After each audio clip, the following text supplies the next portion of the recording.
think that's pretty much everyone.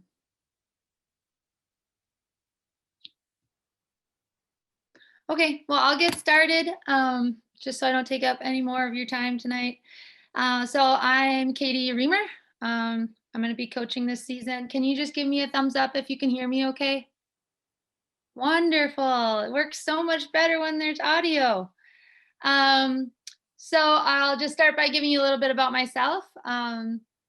I grew up playing soccer, started when I was 5. I played every fall, and then once I got into all through middle school and high school, I would play pretty much year round. Um, I played all 4 years of high school and lettered in varsity all 4 years, was team captain, stuff like that. While I was in high school, I also coached like our park and rec team, and I would help ref for the games and stuff. Then for college, I played at University of Wisconsin Stevens Point, and I played 3 years there. Then after graduation, my husband and I moved to northern Alaska to a little village northwest of Fairbanks that you could only fly to. He had to ship in everything we needed, just a little 6-person airplane. So we were out there for the last 9 years. We were in Anchorage for 1 year and the little village for 8 years. And there's no soccer out there, just lots of snow. So once we started having kids, we wanted to move back kind of this direction, closer to family and stuff. So I'm excited to get back into soccer. I'm excited that we have so many young girls that are interested in playing the sport. And I think it's a really great sport as far as building your agility and building confidence and just helping you to be, a strong person physically and mentally. So I'm going to try to share my handbook with you guys. Knowing how the last thing went, we'll see how this goes. But I feel like, oh, host has disabled. So Lori, can you hear me? Yes, I can hear you. I'm going to try and switch it over to you. Okay.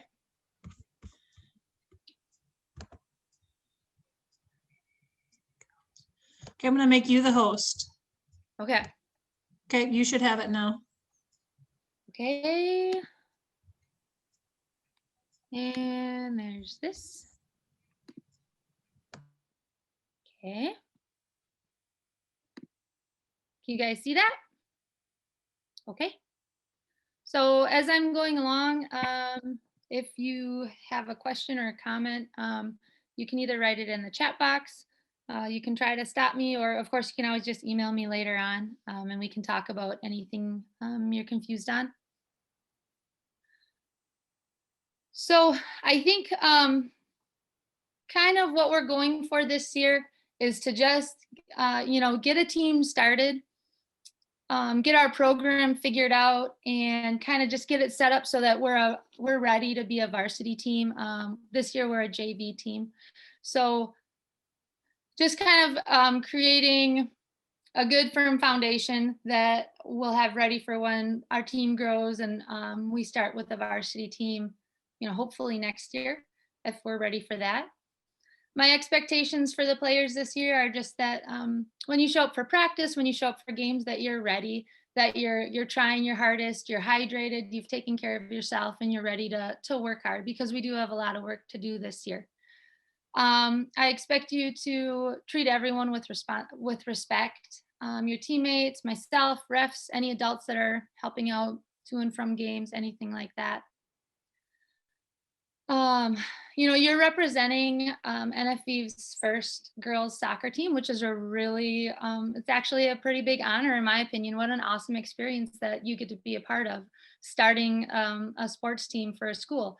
And so I want to start building a legacy for West Union that, these younger girls are going to look up to from the park and rec teams, and that they're going to be excited about playing on once they're in high school. So we want to make sure that we're representing ourselves in a way that's, respectful and something that young girls can look up to, along with your teammates and classmates.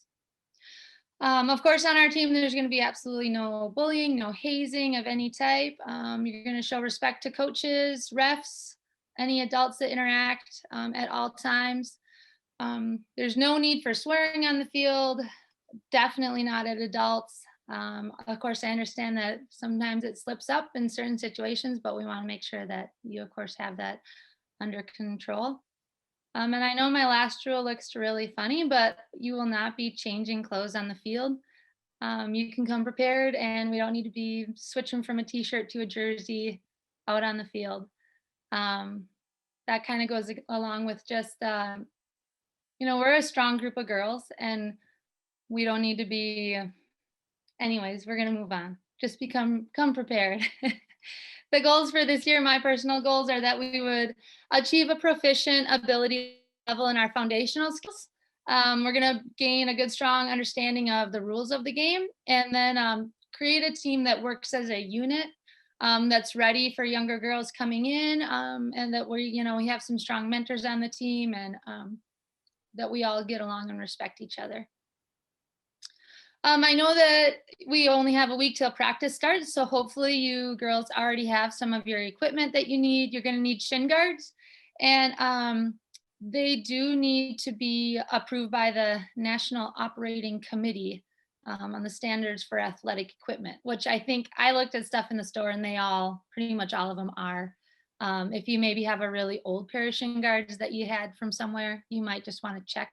Um, I can't imagine that it would actually be an issue. They're going to be under your socks, but just kind of, you might want to check into that they fit you well, so that you're not getting injured also.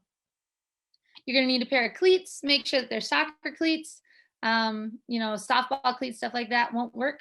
And I would also say, if you're in the position where you're only buying one pair of cleats, to get firm ground cleats. There's two different types of soccer cleats. There's ones with like a really big rubber cleat, and there's ones with a shorter one.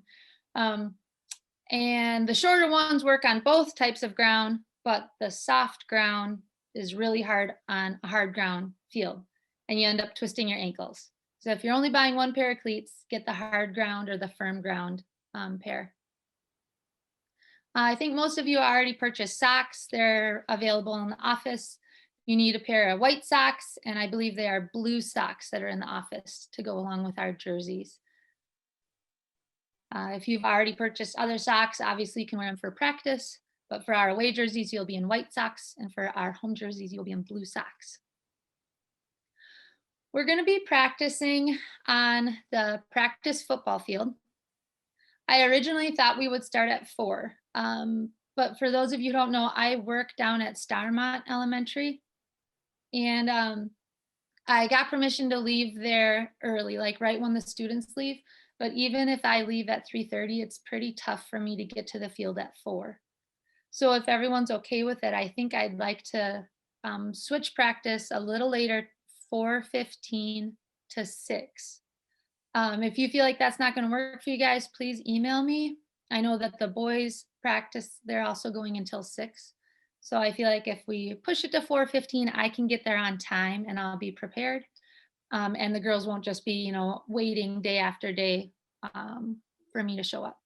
So we'll switch that from 4:15 to 6, and please email me with any questions. Make sure you have a water bottle. With COVID and stuff, we won't be providing any jugs of water out there.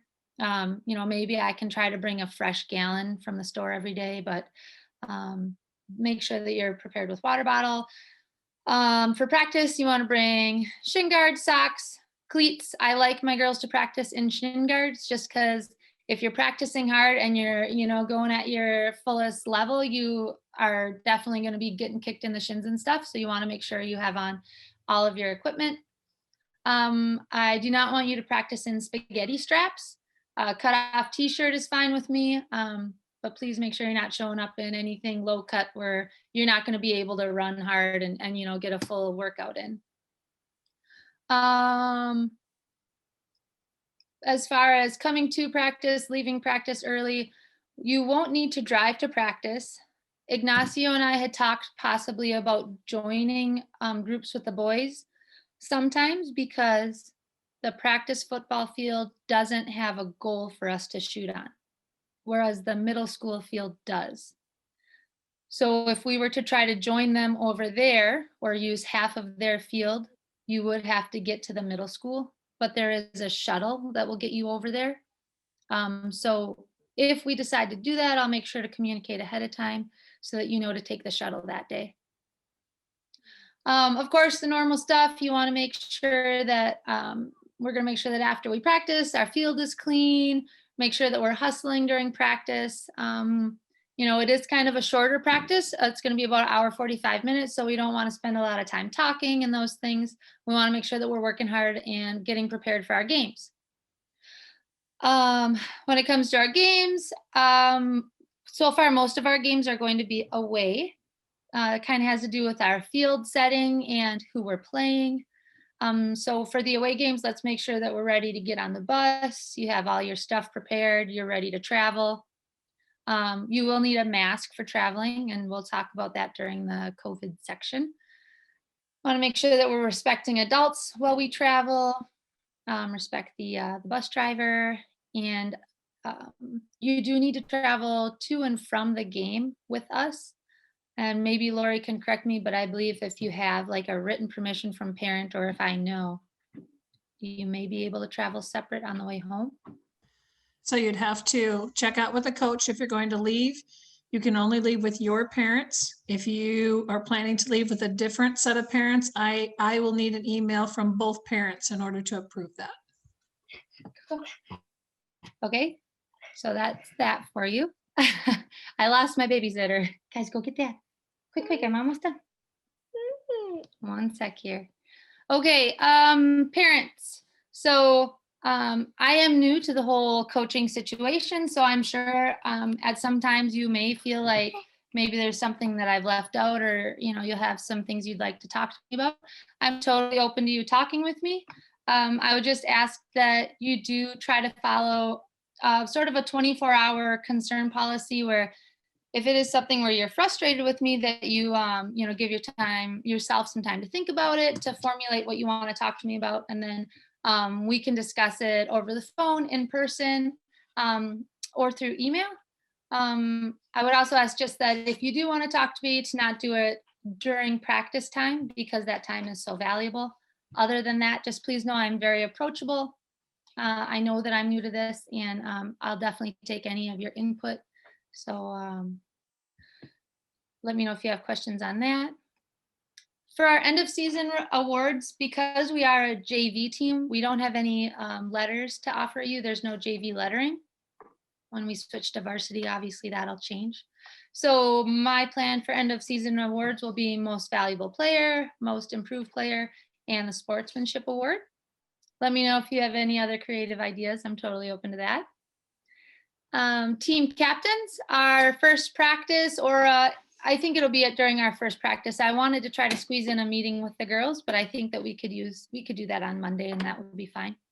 We're going to discuss, what our expectations of a team captain would be. We'll lay out those expectations, and then sometime before our first game, we will vote for team captains. And of course, I have the final say in that, but I do want the players to be a part of that. All players need to have a concussion form on file and a physical form on file, which I believe Robin said that everyone does. And the people who don't, I've contacted, so you know who you are. Just to keep in mind that, if you do need an inhaler for any type of athletic events or whatever, just make sure to bring your inhaler, and also probably let me know. And of course, if you're like allergic to bee stings, make sure you have your EpiPen on the road with you, and make sure to let me know. For our COVID regulations, we're going to make sure that we're wearing a mask on the sidelines. All adults will have masks on at all times. When you're out on the field, you have a choice whether or not you want to wear your mask. And of course, traveling to and from games, practices, we're going to make sure we have our masks on. The nice thing about soccer is it's outdoors and you're pretty spread out. So, and of course, we won't be sharing water bottles. We won't have a jug of water to give you guys, anything like that. I've kind of copy and pasted the most recent schedule that we have set up, so you can kind of see. I know it's a little funky looking, but there's the dates. Looks like we'll be playing at Waverly, Shell Rock. We'll be playing at Charles City. Get down, Jackson.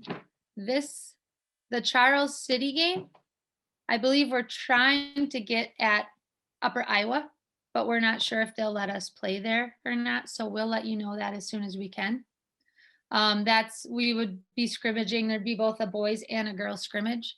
And the hope was to have it kind of like a home game at Upper Iowa. So we'll let you know as soon as we know.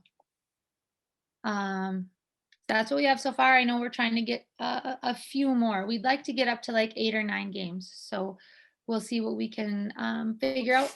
A lot of teams aren't sure what their teams look like yet. I would assume that within the next couple weeks, they'll know what kind of soccer team they have as far as how many girls are signing up.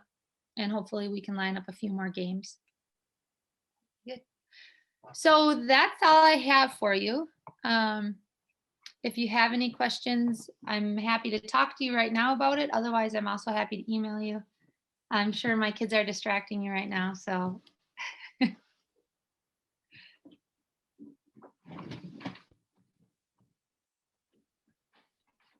Okay.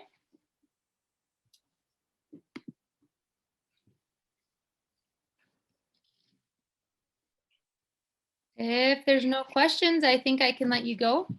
Bailey going out? I appreciate your patience with the first meeting. Sorry there was no audio. So we will see you girls Monday at 4:15 on the practice football field. Thanks everyone. Bye. Gotta get this toe healed by then.